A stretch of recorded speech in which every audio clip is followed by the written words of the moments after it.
Since we don't have the resources nor time to get bionic parts, Eric of the K is instead fitted out with prostheses. Joseph Heimlich pushes the raiders, and a minor amendment is made to the cooking recipes. The dude and Jim Bob get married, and while I'm here, might as well put Pan and Crocer in here. A lump of steel has been discovered underground, so blueprints are placed to extract it. The observant of you may have noticed this little text box over here. Well, it's time the consequences of my actions rears its ugly head again, because a grand slave rebellion has begun.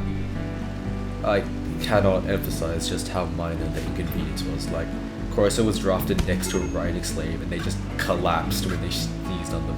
Like, literally only 3 colonists were disturbed. Though there were permanent injuries, I was actually quite surprised that no slaves were killed. That being said, it does put a serious strain on our medical supplies, so resupplies are a necessity. Rocknick attempts to escape. Jim Bob, whack him.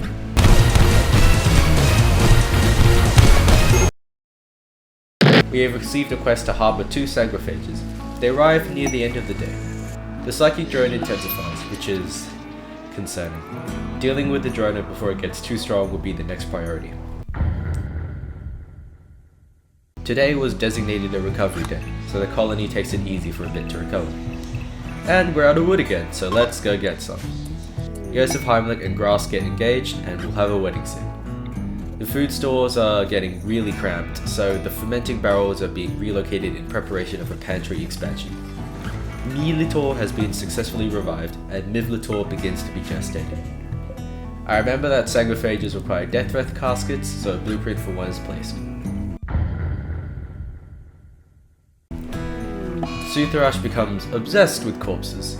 Top Hats tries to calm him down, but when that doesn't work, some creative liberties are taken. Alright, the drone has caused enough pain.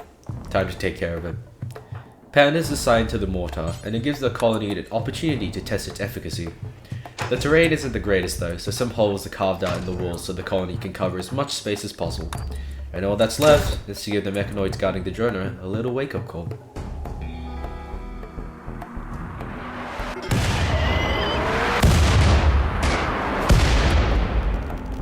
The initial artillery strike wipes out a good chunk of the mechanoids, and the remaining mechanoids approach the colonists. The Tesserons cause some fire, which causes the sanguiphages to panic a bit, but it's manageable. And here we have a new unit, the Legionary. This thing has a giant shield that absorbs silly amounts of fire, but one well-placed EMP blast from the dude is all it takes to bring the whole thing down, and the second artillery bombardment absolutely annihilates it. With the majority of the more dangerous mechanoids eliminated, the duelists, who are mostly there to defend against overextended mechanoids, charged to clean up the mess. It doesn't quite go as planned, but other than a casualty, damn it, that's another leg we have to... It strikes with unrelenting... okay, hold your fire, we don't want a friendly fire incident on our hands. With the defending force dealt with, Crocer is carried to safety and the colonists return to the colony, with Joseph Heimlich and Jim Bob staying back to properly destroy the drone. The dead mechanoids are carried back to the colony, where they will be shredded for the steel they provide.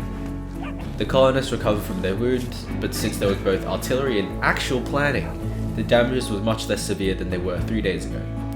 The pantry is ready for expansion, and all that's left is to add the shells, and then we're good to go.